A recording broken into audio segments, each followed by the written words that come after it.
네, 지난 연말 지전직이면 백전백승. 그러니까 돈을 알고 나를 알면 돈과의 싸움에서 이길 수 있다 하는 주제로 돈의 속성에 대해서 공부를 해보는 시간을 가졌었는데요. 이제 2009년 새해에는요, 돈이 아닌 나 자신을 알기 위한 시간을 새롭게 마련을 해봤습니다. 이번 시간에도 어김없이 엉클조 조경만 대표님 함께 자리해 주셨습니다. 안녕하세요. 대표님, 이번 시간부터요, 강의 주제가 나를 알아가는 공부인데, 이게 무슨 소크라테스가 등장하는 윤리 시간도 아니고 말이죠. 그냥 재테크하는 방법을 배워보는 시간인데, 굳이 뭐 나에 대해서까지 알 필요가 있을까 하는 생각이 들거든요. 왜 이런 것을 주제로 잡아오셨는지 궁금합니다. 예, 우리가 지난 시간까지 돈에 대한 여러 가지 속성에 대해서 배워봤습니다. 뭐 돈이 움직이는 것, 그 다음에 금리와 또 채권, 주식, 뭐 이런 여러 가지들에 대해서 공부를 했는데, 결국 그렇게만 놔두면 그건 남의 문제이지 내 문제는 아니니까 그 문제를 내 쪽으로 끌고 오기 위해서는 좀 나를 알아서 같이 잘 결합을 시키면 실질적으로 구체적인 좋은 방법들이 여러 가지가 나오기 때문에 지난번엔 돈을 알았으니까 이번엔 나를 아는 시간을 좀 마련했으면 해서 이런 주제를 잡아왔습니다. 그렇군요. 그렇다면 본격적으로 2009 인생 역전, 올바른 재무 설계부터 강의 들어보도록 하겠습니다. 예, 그 돈의 문제는 결국 인생의 문제죠. 제가 얘기를 듣기로는 많은 사회 범죄 중에 상당수가 돈 때문에 일어난다고 얘기를 하더라고요. 그렇죠. 공감이 갑니다. 무슨 뭐 남을 속이거나 빼앗거나 또는 무슨 사고를 치거나 하면 전부 다 돈이 갖고 싶어서 그러는 거니까요. 결국 돈에 있어서 가장 중요한 여러 가지 문제들에 있어서 제가 걱정하는 여러 가지가 있습니다. 그 중에 하나가 여유가 있는 사람은 점점 더 여유가 있어지고요. 돈에 대해서 시달리고 힘들어하는 사람은 계속 날이 갈수록 더 힘들어한다라는, 우리가 이거를 사회적으로 양극화라고 얘기를 하는데, 이런 양극화 현상을 포함해가지고 선진국에서도 여러분들 다 아시겠지만 돈이 있는 나라가 힘이 세지 않습니까? 미국이 또 앞으로 중국이 더 세계 강국이 될 거다라고 생각하는 이유는 그 나라가 돈이 많기 때문에 그렇습니다. 우리 주변에서도 돈 때문에 어떤 때는 돈이 좀 있으면 자존심도, 신분이나 그룹, 또 명성, 어떻게 보면은 도덕성까지도 어떻게 보면은 이런 돈으로 판단을 받는 그런 자본주의 시대이기 때문에 과연 그렇게 돈의 세계하고 내 문제를 연결시키는 건 상당히 중요하다고 생각을 합니다. 먼저 돈의 세계에서 여러분들한테 처음 드리고 싶은 얘기 중에 가장 중요한 것이 바로 라이프 사이클이라는 겁니다. 라이프 사이클. 이건 사람이라면 누구든지 겪어야 되는 그런 것이 있죠. 태어나서 자라고 교육을 받고, 그 다음에 이제 직업을 갖고 결혼을 하고 아이를 낳고 뭐 이렇게 쭉 진행되는 무언가가 인간의 삶에서 반드시 비롯되게 되는데, 이런 문제들을 쭉 고민하게 될 때 과연 그런 문제들이 있을 때마다 돈에서 계속 쫓기면서 사는지 아니면 내가 그것을 끌고 가는지에 대한 고민을 하셔야 되는 것이 실제로 여러분들 스스로를 돌아보면 반드시 있게 되는 현상이라는 걸 발견하게 됩니다. 그래서 여기 우리가 여러 가지 문제들을 가지고 고민하게 될 때 그런 것들을 재무 설계라는 방법을 통해서 목표를 세우고 좀 가면은 훨씬 더 편하고 쉽게 갈 수 있다라는 생각을 좀 하신다면 이 라이프 사이클과 관련돼서 돈의 문제를 연관시키는데 조금 더 여러분들이 가까이 갈 수 있을 거라고 생각을 합니다. 네. 그러니까 지금 뭐 인간이 살아가는 모든 과정에 걸쳐서 다 돈이 필요하다라는 말씀을 해주셨는데요. 그렇다면 하나 궁금한 것이요. 한 사람이 어떤 자신의 인생 전체를 살아가는 데 있어서 얼마만큼의 과연 돈이 있어야 충분하다고 말할 수 있는가 하는 부분이거든요. 네, 잘 지적하셨습니다. 바로 그 문제를 구체적으로 생각해 보는 것이 이 강의의 이제 시발점이죠. 그래서 여기 보면 사람이 태어나서 쭉 그 경제활동을 하기 전까지는 좀 빼놓고요. 직업을 가지고 여러 가지 문제들이 있습니다. 결혼을 해야 되고, 그 다음에 결혼한 이후에 주택을 마련해야 되고, 또 출생한 아이를 위해서 자녀 교육을 시켜야 되고, 그리고 일정한 시간이 지나가면 은퇴를 해야 되고, 또 그런 돈을 마련하는 동안 처음부터 끝까지 계속 의식주나 이런 필요한 돈들이 있기 때문에 이런 라이프 사이클이라고 하는 결혼, 주택 마련, 자녀 교육, 은퇴, 직접 가장 필요한 생활비, 이런 여러 가지 문제들에 대해서 필요한 자금을 한번 예상해 보는 것이 라이프 사이클을 생각하는 의미이기 때문에 제가 여기다가 이런 계산을 한번 해봤습니다. 예를 들어서 구체적으로 최근에 이제 남자분들이 결혼을 하기 위해서는 어느 정도 돈이 필요할까? 그러면 뭐 전세금 정도라도 있어야 되는 거니까 한 1억 정도요. 여자분들은 가장 기본적인 혼수를 해가기 위해서 3천만 원이라고 하는 통계가 나와 있습니다. 그리고 집을 마련할 때는 한 평당 1,000만 원 정도를 기준하면 30평대 3억 원. 그 다음에 아이들을 교육시키는데 통계청 자료에 의하면 한 명을 대학까지 시키는데 1억 원이기 때문에 2명의 자녀를 기준한다면 2억 원. 그리고 은퇴할 때는 대부분 한 3억에서 5억 정도 기대하는 생활 수준에 따른 차이는 있지만요. 그리고 의식주 등 생활에 매월 100만 원. 물론 이건 100만 원은 가장 기본적인 의식주만 얘기하는 겁니다. 자녀 교육, 주택 마련 다 해결됐으니까 먹고 사는 문제만이죠. 100만 원 곱하기 12개월 곱하기 30년 하면은 3억 6천이 계산되는데 물가 상승률이나 이런 변동폭을 좀 계산한다면 한 5억. 그래서 여기에 나와 있는 이 돈으로 환산된 라이프 사이클의 여러 가지 목적들에 따라서 필요한 자금들을 계산해 보면 13억에서 16억 정도의 돈이 필요하다는 결론이 나옵니다. 네. 참 이 얘기만 들어도 입이 벌어지는 상황인데 네. 또 한편 안심하셔야 될 이유는 있습니다. 바로 여러분들이 과연 일생 동안 얼마 정도 돈을 버냐 그런 것들을 한번 계산해 보면 요새 사회생활을 처음 하는 사람들이 초봉이 한 연봉 2천만 원 정도 된다고 가정을 하겠습니다. 지금 은퇴를 앞둔 정도의 고참 부장이나 임원 되시는 분이 어느 정도를 버냐? 그럼 8천만 원 정도를 번다고 가정을 하겠습니다. 그러면 시작하는 사람이 2천만 원, 끝내는 사람이 8천만 원이기 때문에 두 개의 평균을 낸 5천만 원을 평균 번다고 생각을 하고 30년 동안 꾸준히 번다고 한다면 15억 정도의 연간 총소득을 벌기 때문에 필요한 돈 13억, 16억, 그 다음에 내가 벌 수 있는 돈 15억.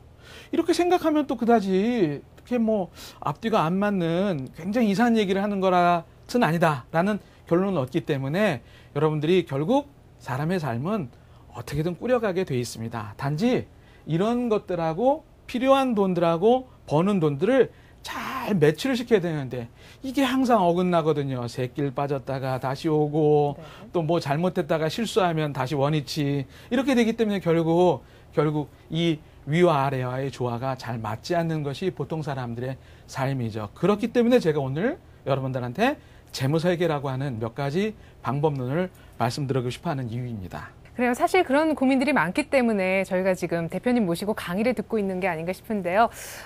좀 더 구체적인 설명을 좀 부탁드려도 될까요? 예. 지금까지 제가 이런 라이프 사이클에 대해서 말씀을 드렸습니다. 이 문제는 돈과 삶이 서로 엇박자가 난다라는 것이 문제라고 제가 말씀드렸기 때문에 내 삶을 돈의 어떤 사이클과 딱 맞추면 되는데 이제 제가 돈의 사이클에 대해서 한번 설명을 드려보겠습니다. 바로 돈의 원리. 어떻게 보면 머니 사이클이라고 여러분들이 이해하셔도 됩니다. 라이프 사이클이 있는 반면에 돈이 도는 어떤 일정한 원리가 있다는 거죠. 이걸 잘 맞추면 바퀴가 같이 잘 굴러서 인생에 아무런 문제가 없다는 거죠. 처음에 여기 계신 누구나 다 돈을 법니다. 월급의 형태이든 또는 개인 자영업을 하시든 하여튼 돈을 법니다. 그러면 그 돈의 일정 부분은 분명히 의식주로 돈을 쓰십니다. 뭐 어느 비율을 쓰는지 사람마다 다 틀리죠. 어떤 사람은 버는 돈의 반을 쓰기도 하고 어떤 사람은 다 쓰기도 하지만 여하튼 씁니다. 그런데 조금 아까 말씀드린 다 쓰는 사람은 좀 바보죠. 왜? 돈을 모아야지만 그 다음 일이 이루어지기 때문에 그렇습니다. 저 돈 모으기 위해서 어떤 사람은 적금, 어떤 사람은 펀드, 어떤 사람은 보험 열심히 애를 씁니다. 그래서 한 3년, 5년, 10년이 지나면 돈이 모이죠. 그럼 이 모인 돈을 어떻게 하냐? 또 씁니다. 5년 정도 모아서 집을 마련하는데 보탠다든가 또는 창업을 하는데 내가 미천으로 샀는다든가 이런 것들이 돈을 쓰는 두 번째 이유인데 실제로 주택을 마련했거나 사업을 할 필요가 없는 사람은 이 돈을 굴리기 위해서 고민을 합니다. 선생님 어떤 주식이 좋아요? 이거 돈을 굴리기 위한 행동이고 내가 그 동네 그 집 사면 괜찮을까요? 이거 부동산으로 돈을 좀 굴렸으면 하기 때문에 저한테 질문을 던지는 거겠죠. 그래서 돈을 굴립니다. 그런데 이렇게 돈을 또 잘 굴리면 뭐 1배 반도 되고 2배도 됩니다. 2배가 된 다음에 또 어떤 고민을 하냐? 또 돈 쓰기 고민을 하죠. 그래서 그 돈은 아이들 교육시키는데 또는 내가 은퇴할 때 그러기 위한 필요한 기본적인 자금으로 삼는 것이 대부분의 세 번째 돈 쓰기에서 이루어지는 일들입니다. 만약에 그렇게 쓰다가 돈이 남았습니다. 그러면 이 돈은 분명히 내가 못 쓰고 사랑하는 자녀한테 쓰도록 증여나 상속의 형태로 남기게 되겠죠. 네. 그러면 결국 돈은 쓰고 하기 위해서 존재하는 겁니다. 단지 벌어서 지금 쓰느냐, 조금 이따 쓰느냐, 나중에 쓰느냐의 문제라는 것을 여러분들이 반드시 기억하셔야 되고 여러분들이 재테크라고 하는 얘기는 벌고 모으고 굴리고 하는 것을 재테크라고 얘기합니다. 왜 이런 재테크를 하느냐? 결론은 쓰기 위한 것이라는 것을 반드시 기억하셔야 됩니다. 거기다가 플러스해서 지금 쓰느냐, 벌어서 바로 쓰느냐, 조금 모아서 쓰느냐, 더 나중에 굴려서까지 쓰느냐의 문제를 결정하셔야 되기 때문에 결국 시간이라고 하는 문제를 여러분들이 여기서 기억을 하시면 도움이 되겠죠. 그런데 두 번째 돈 쓰기를 할 때, 주택을 마련하거나 창업을 할 때 여러분들도 대부분 그러실 겁니다. 좀 대출을 받아서 내가 남의 힘을 빌어서 집을 사거나 창업을 하게 됩니다. 그렇기 때문에 돈을 빌리기라는 대출, 무슨 채권 이런 도움을 받아서 여러분들이 이런 두 번째 담보대출 받거나 또는 창업할 때 자금을 지원받거나 합니다. 반드시 빌리면 갚는 것도 아시겠죠? 갚지 않으면 그동안 내가 마련한 집도 사업장도 언젠가는 뺏기는 일이 발생할 수 있기 때문에 그렇습니다. 그래서 이런 굉장히 중요한 문제 맨 바탕에 보시면 벌 때부터 돈을 남길 때까지 꾸준히 지속적으로 돼야 되는 것이 돈을 지키는 것입니다. 예를 들면 여러분들이 절세 방안을 마련하지 않으면 뭐 내 돈 지키지 않고 그냥 국가에다 그냥 번 것 중에 상당 부분을 뺏기는 거죠. 절세 범주 내에서 내 돈을 잘 지키기 위해서는 세금을 절세하는 방법도 알아야 되고 건물을 잘 지었습니다. 근데 화재 보험을 안 들어놨습니다. 어느 날 갑자기 화재 나면 땅밖에 안 남습니다. 결국 내 재산을 잃어버리는 거기 때문에 절세 방법이나 보험을 드는 것 같은 경우는 여러분들이 돈 지키기라고 생각을 해도 괜찮습니다. 바로 이런 돈의 원리가 지금 제가 방송하는 이 시간, 그리고 여러분들이 집에 가서 쉬시는 동안도 돈은 끊임없이 이 원리에 대해서 이 원리로 움직이고 있다는 생각을 하셔야 될 필요가 있습니다. 제가 여기서 한 가지 더 말씀드리면 이런 경우가 발생할 수 있죠. 돈을 벌어서 100% 다 쓰는 사람이 있습니다. 네. 우리 주변에 요새 젊은 사람들 많습니다. 이런 분들 많이 있는데 그분은 이 이후에 모으기서부터 모든 것들을 하나도 할 수 있는 기회가 부여되지 않습니다. 그렇기 때문에 분명히 많이 쓰는 것, 이것도 위험이죠. 많이 쓰는 것 위험입니다. 또 최근에 집을 마련한다고 요새 집값이 많이 떨어졌으니까 야, 지금 전세금이면 집 마련할 수 있어. 대출 받으면 될 거야 라고 생각을 해가지고 주택을 마련하기 위해서 돈을 너무 많이 빌리면 갚느라고 모으지 못합니다. 그렇다면 결국 그분은 이 이후에 그림들이 해결되는 방법이 없겠죠. 그렇기 때문에 이 돈의 원리를 잘 이해하고 곳곳에 숨어있는 복병을 잘 이해하신다면 여러분들의 라이프 사이클과 아무런 문제가 없이 아주 쫙 맞추면 이제 문제는 아무것도 없는데 이 돈의 원리에 대해서 여러분들이 한번 생각해보는 시간을 가지시는 게 이번 시간에서 굉장히 중요한 거라고 제가 강조하고 싶습니다. 예, 돈 뒤에 붙을 수 있는 단어가 이렇게 많은 줄 처음 알았습니다. 벌기, 모으기, 굴리기, 쓰기 뭐 많은데요. 글쎄요, 저는 아직 뭐 결혼을 하지 않아서 자녀 교육비까지는 걱정하지 않아도 되는 단계에 있습니다만은 대표님 말씀 쭉 들으니까 제가 아까 잠깐 말씀하셨던 그 젊은 사람인 것 같습니다. 그냥 글쎄요, 저 이때까지 살아온 것은 뭐 백화점에 갔는데 예쁜 옷이 있고 마음에 드는 가방이 있다 하면 일단은 구입을 합니다. 뭐 카드를 이용해서 일단 구입을 하고 나면 뒤에 이제 매달 달달이 할부금을 갚느라 근근히 살아가는 그런 생활을 하고 있는데 글쎄요, 물귀신 작전은 아닙니다만은 대부분의 사람이 이렇게 살고 있지 않나요? 네, 뭐 자기도 모르게 무의식 속에 네. 또 뭐 신용카드의 도움이라든가 우리 현대사회가 자본주의 사회가 쓰도록 부추기는 사회지 모으도록 부추기는 사회가 아니기 때문에 아마 자기도 모르게 그런 일이 일어나는 것 같습니다. 그런데 이런 현재와 미래, 시간의 문제를 바라보는 데서 부자들하고 가난한 사람들하고의 부자와 부자가 아닌 사람들과의 차이가 좀 있는 것 같아서 제가 그 부분도 한번 설명을 드려보고 싶습니다. 대부분의 사람들이 이런 급한 것과 중요한 것들이라고 하는 문제가 우리 삶 속에서 여러 가지가 있는데 에레나 씨께서는 조금 아까 하신 말씀은 중요한 것보다는 급한 것부터 먼저 결정하신다는 말씀이죠. 그렇습니다. 모든 분들이 그렇습니다. 중요한 것은 그때 가서 닥치면 급한 것이 될 텐데 뭐 내가 지금 급한 것도 많은데 중요한 걸 고민해 이렇게 하고 굉장히 그 눈앞에 있는 것부터 먼저 결정하는데 여러분들 사자성어에 조삼모사라고 하는 한자성어를 아실 겁니다.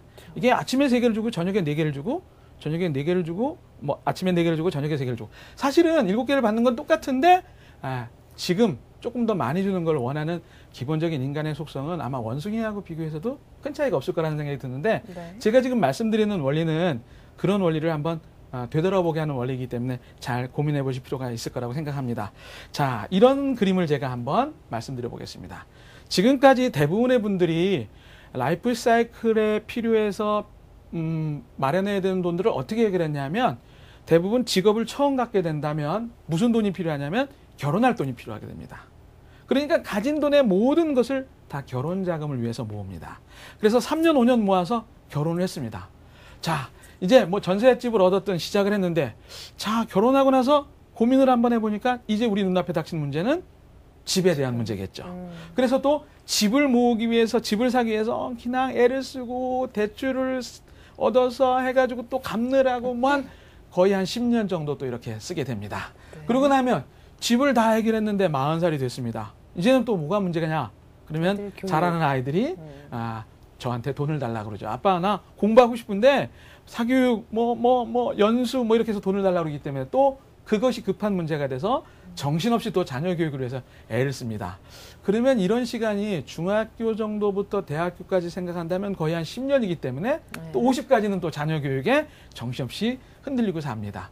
그리고 50이 딱 돼서 생각하면 이제 몸이 예전 같지 않은데 내가 이제 은퇴라는 걸 고민해야 될 때가 됐습니다. 그래서 50세부터 이제 중요한, 이제 급한 은퇴 자금에 대한 문제를 고민하기 시작합니다. 그런데요, 문제가 있죠. 10년 정도 준비해서, 다시 말씀드려서 50세부터 60세까지 준비해서 60세부터 90까지 30년, 10년 준비해서 30년을 살 수 있는 나라라면 대한민국 너무 좋은 나라입니다. 그런데 10년 준비해서 30년을 살 수 없기 때문에 지금 문제이죠. 그러니까 그때 가서는 정작 중요하고 급한 문제가 너무나 큰 과제로 다가오기 때문에 이런 위에 보여드린 4가지의 박스를 연결시킨 모양을 제가 아래에 있는 그림처럼 바꿔보도록 하겠습니다. 똑같은 돈을 가지고 그림을 다르게 그렸습니다. 결혼은 둘이서 의논해서 우리 한 70% 자금 가지고 좀 부족한 듯이 하자라고 하면 사랑하는 사람한테 문제가 없겠죠. 그렇죠. 네. 그래서 시작을 합니다. 그리고 사회생활을 시작해서 월급을 처음 받거나 수입이 있을 때부터 언젠가는 내가 마련해야 될 집에 대한 문제를 고민을 하고요. 예를 들면 청약저축, 뭐 5만 원, 10만 원씩 시작하는 거고요. 장기주택 마련저축 5만 원, 10만 원씩 하는 거죠. 그리고 절대 자기한테 안 올 거라고 생각하는 은퇴에 대한 문제를 준비하기 위해서 그때부터 10만 원 정도 연금보험이나 나중에 은퇴에 도움이 될 수 있을 정도의 삶을 준비를 시작하는 겁니다. 그리고 결혼해서 아직 아이들이 태어나지도 않았죠. 아는 겁니다. 태어나지도 않았는데 언젠간 커서 나한테 돈을 달라고를 그 자녀를 위해서 자그마하게 준비를 시작한다면 같은 돈을 가지고 이 4가지를 별도로 준비하는 게 아니라 다 묶어서 뭔가 그때 필요할 때마다 준비되는 돈을 마련할 수 있는 계획을 세우는 것이 바로 재무설계라고 하는 방법론에서 얘기하는 여러분들의 돈과 관련된 해결 방법이죠. 위에 써 있는 것처럼 머니 솔루션 스타일, 위에 있는 것처럼 하시면 결코 여러분들의 문제가 해결이 안 되고 바로 아래쪽에 있는 것처럼 하실 때에만 해결이 된다는 것을 기억을 하시면 여러분들이 조금 눈이 좀 밝게 열릴 거라고 생각을 합니다. 그러니까 뭐 그때그때 어떤 발생하는 상황에 맞춰서 돈을 다 가지고 있는 돈을 탈탈 털어버리는, 올인을 해버리면 위험 부담이 그만큼 커지게 되는 그런 상황이군요. 그렇죠. 그래서 결국 재무 설계는 여러분들이 좀 더 쉽게 제가 이해를 하도록 도와드리면 이런 겁니다. 25, 30살에 사회생활을 시작한 사람이 열심히 생활을 합니다. 열심히 생활을 해서 한 40 정도 됐는데 이제 내가 내 집을 좀 마련해야 될 때가 됐는데 내 친구들 보니까 집이 좀 있던데 그리고 옆을 돌아봤는데 내가 모아놓은 돈하고 전세금하고 합쳐가지고 대출의 도움을 조금 받으면 집이 마련될 정도가 돼 있고요.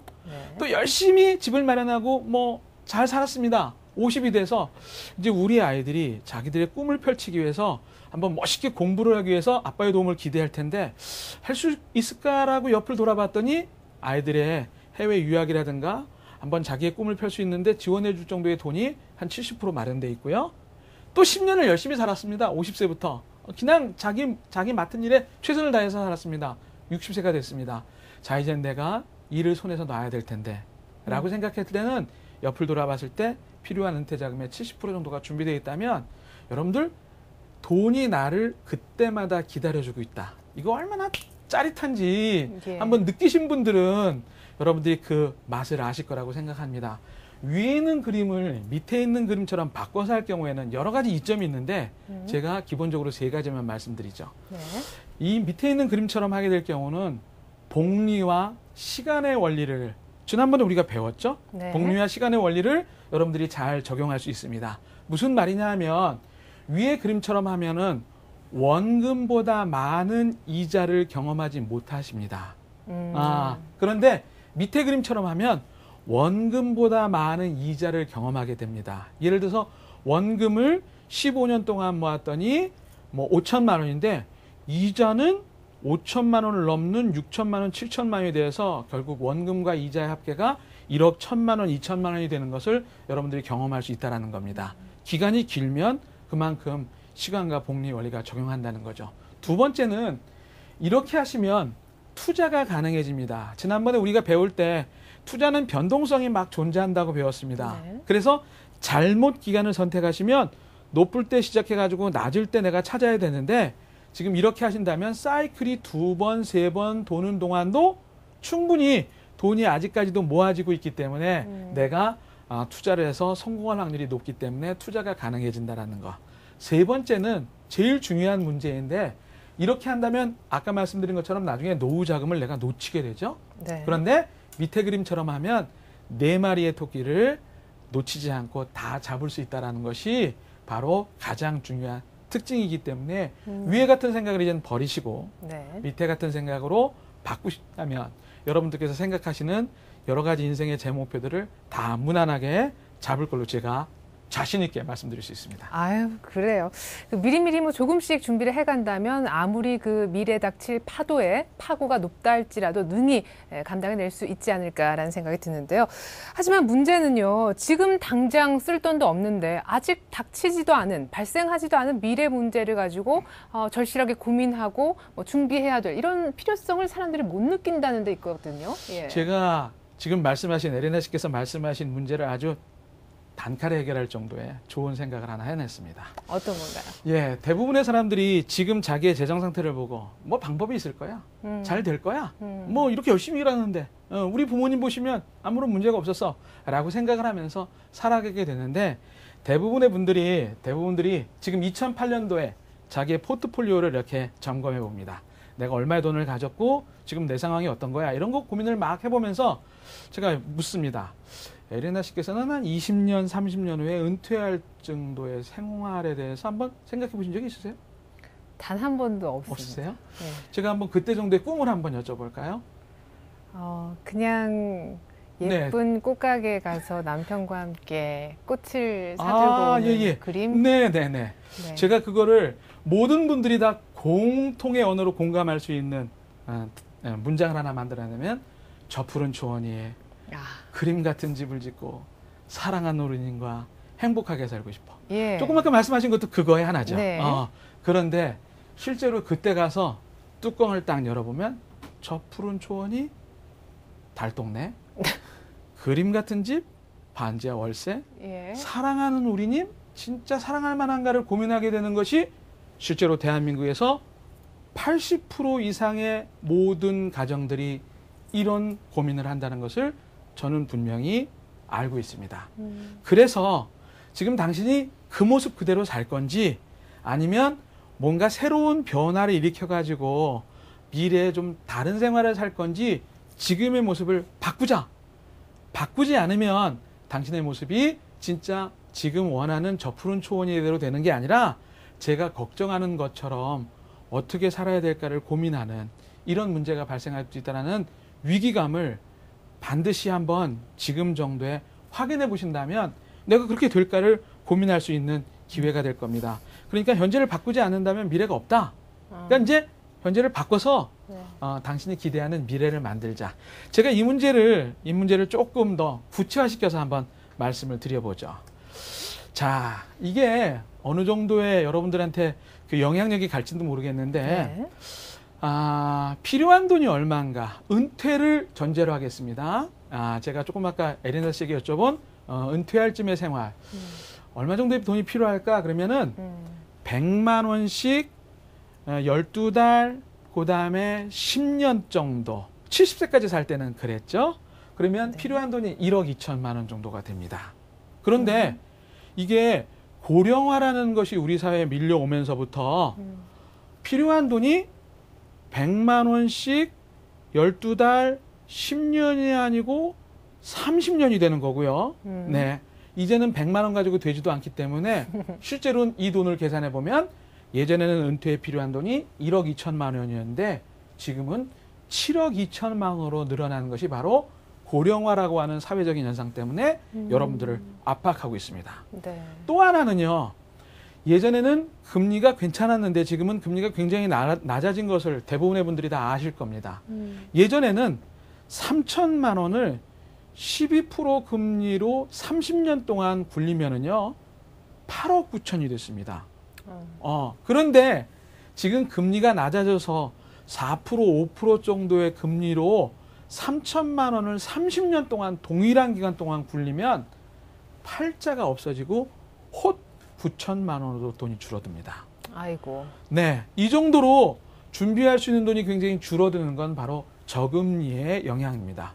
예전 같은 경우에 우리 부모님들은 이렇게 준비된 돈이 많았고 필요한 돈이 적었기 때문에 남는 돈들을 대부분 집 한 채로 남기고 돌아가셨습니다. 그렇죠. 그런데 앞으로 이 방송을 들으시는 대부분의 30, 40대, 20, 30대 뭐 괜찮습니다. 뭐 에레나 씨를 포함해서 대부분의 분들은 필요한 돈은 7억 2천만 원인데 준비되는 돈이 너무 적기 때문에 이 모자라는 돈을 어떻게 해결해야 될지를 여러분들께서 고민하셔야 됩니다. 첫 번째, 네. 보따리 싸가지고 아들 집으로 간다. 두 번째, 촛불 시위를 다시 한다. 국민연금 올려달라고. 예. 세 번째, 부부가 손잡고 탑골공원에 간다. 왜 그런지 아시겠죠? 네. 네 번째, 내가 준비해서 조용히 내가 쓰다 아무런 피해도 안 끼치고 행복하게 눈을 감는다. 어느 걸 선택하시겠습니까? 글쎄요. 가능하면 돈을 좀 많이 끌어야 되니까 1, 2, 3, 4번 다. 예. 너무 욕심이 많으신데 아마 대부분의 분들이 4번이 가장 타당하다고 생각하실 겁니다. 이런 이유에서라도 여러분들이 이런 문제들을 해결해야 되겠다는 위기감과 필요성을 좀 절실하게 느끼시는 기회가 됐으면 좋겠습니다. 네, 저는 이번 주말에 그동안 내가 돈을 어떻게 써왔지? 여기에 대해서 한번 차근차근 좀 정리를 해봐야 되겠습니다. 자, 2009 인생 역전 올바른 재무 설계부터 다음 시간에 역시 명강의 기대를 해주시기 바랍니다. 대표님 오늘 말씀 잘 들었습니다. 고맙습니다.